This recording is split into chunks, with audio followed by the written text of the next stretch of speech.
सही बुखारी हदीस नंबर 834 में आता है कि हज़रत सैयदना जाबिर बिन अब्दुल्लाह अंसारी रज़ियल्लाहु ताला अन्हु रिवायत करते हैं, फरमाते हैं कि नबी रहमत हज़रत सैयदना रसूलुल्लाह सल्लल्लाहु अलैहि वसल्लम ने इरशाद पाक फरमाया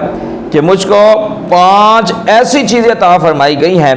जो मुझसे पहले नबियों अलैहिस्सलाम में से किसी को नहीं अता फरमाई गई। वो कौन सी हैं? हज़ूर पाक सल्लल्लाहु अलैहि वसल्लम ने फरमाया कि नंबर 1, एक माँ की मुसाफत से मेरा रौब तारी कर दिया गया। नंबर 2, मेरे लिए तमाम रोए ज़मीन को मस्जिद बता दिया गया कि मेरी उम्मत में से जिस शख्स को जहाँ भी नमाज का वक्त आ जाए वो वही नमाज़ पढ़ ले, अल्लाह करीम उसकी नमाज़ कबूल फरमा देगा। अगर कोई बंदा रूटीन में फ़जर भी बाजमात अदा करता है, ज़ोहर असर मगरिब इशा बाजमात अदा करता है, अब वो सफ़र पर चला गया है और रास्ते में कहीं मस्जिद भी नहीं आई और जमात का वक्त भी गुजर गया, अब भी वो अगर सफ़र में नमाज अदा करेगा तो अल्लाह तबारक व तआला उसको जमात वाला सवाब अता फरमाएगा। इसी तरह अगर कोई बंदा रूटीन से नमाज अदा करता है, मस्जिद में आकर नमाज अदा करता है और फिर उसके बाद वो बीमार हो जाता है और मस्जिद में नहीं आ सकता, घर में ही नमाज पढ़ लेता है, तो अल्लाह तबारक व तआला इसको भी नमाज बाजमात का सवाब अता फरमाएगा।